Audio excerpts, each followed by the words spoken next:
বাড়িতে আসা মানেই হচ্ছে খাওয়া দাওয়া, ঘুম, রেস্ট করা, আবার খাওয়া দাওয়া।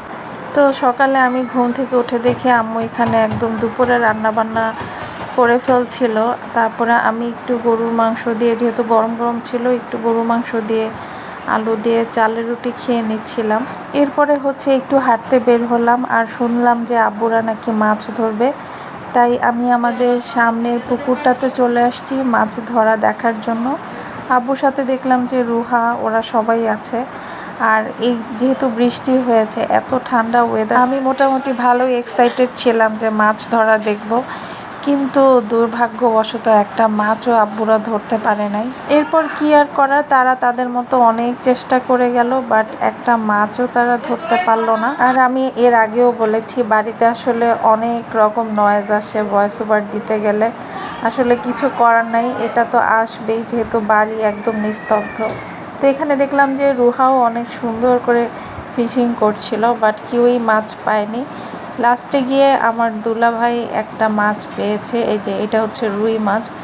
আর মাছটা এখনো খাওয়া হয় নাই, তাজা মাছ যেহেতু অবশ্যই টেস্ট হবে। এরপরে আব্বু এই যে ডাব কাটতে বসছে, আমাদের গাছের একদম টাটকা টাটকা ডাব খাবো।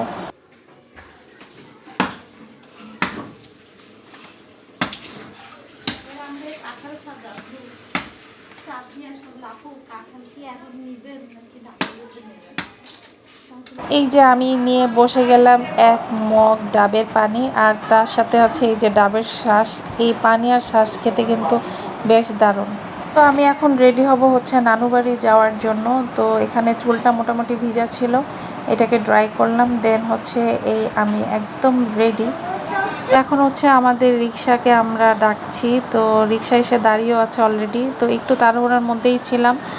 তো আমি আজকে আমার ঈদের এই একটা গেট আপ দিলাম, আর একদম একটু হালকা সাজ রেখেছিলাম। আর আমাদের ভাগ্যটা অনেক ভালো ছিল, আমরা এমন একটা টাইমে বের হয়েছি যে টাইমে একটু বৃষ্টি ছিল না, বাট ঠান্ডা ঠান্ডা একটা বাতাস দিচ্ছিল, যেটা একদম খুবই আরামদায়ক একটা বাতাস। আর ওই যে অনেক দূরে দেখা যাচ্ছে আয়ানা, রুহা আর আম্মু একসাথে হচ্ছে হেঁটে হেঁটে যাচ্ছিল। তো আয়ানাকে হচ্ছে এখানে একটি স্ন্যাপ করলাম, ও দৌড়ে আসলো। এরপরে রুহা আসলো, এরপরে হচ্ছে ওরা তিনজন একসাথে আসলো। আর আমি ভেবেছিলাম এখানে একটা মিউজিক অ্যাড করব, বাট কপিরাইট ইস্যুর জন্য আসলে মিউজিক কোনোভাবে অ্যাড করা যায় না। এরপর হচ্ছে আয়ানা এই যে রিক্সায় উঠে গেল, আর রিক্সা এর মধ্যে আমরা আরেকটা রিক্সার জন্য ওয়েট করছিলাম। আর আকাশে কিন্তু ভালোই মেঘ করেছে, মেঘলা মেঘলা ওয়েদারের মধ্যে আমরা যাচ্ছি, আর এত সুন্দর বাতাস। এরপরে হচ্ছে এরকম নদী দেখছিলাম, সব কিছু মিলিয়ে কিন্তু অনেক ভালো লাগছিল। অনেক রাস্তা হলেও কিন্তু আশেপাশের এই গাছপালা, নদী, মেঘলা মেঘলা ওয়েদার, সব কিছু দেখতে দেখতে কিন্তু কীভাবে জানি আমরা পৌঁছে যাই খুব তাড়াতাড়ি। রাস্তাটা খুব একটা ভালো ছিল না, অনেকটাই ভাঙা পথ ছিল, আর এই জন্যই এত ঝাঁকাঝাঁকি, লাফালাফি। আর এই তো আমরা এখন নানুর বাড়িতে চলে আসছি। আর নানুর বাড়ির ব্লগ তো আমি এর আগে অনেকবারও দিয়েছি, এজন্য খুব একটা ফুলফিল ভিডিও করিনি। তো এই তো নানুর বাড়ির সামনে হচ্ছে এটা গেট, আর এই তো এখন আমরা সবাই বাড়ির ভিতরে ঢুকবো। নানু খুব অসুস্থ, তাই নানুকে দেখতে গিয়েছিলাম। এত কাছে থেকে যদি নানুকে না দেখি এটা ভালো লাগতো না।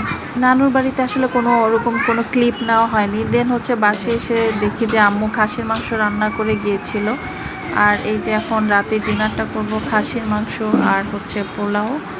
তো এই যে এখন খাওয়া দাওয়া করি। আজকের ভিডিও এ পর্যন্তই। সবাই ভালো থাকবেন, সুস্থ থাকবেন, আমাদের জন্য দোয়া করবেন। আর হচ্ছে আমার ফেসবুক পেজটাকে অবশ্যই ফলো দিবেন, শেয়ার দিবেন। আসসালামু আলাইকুম।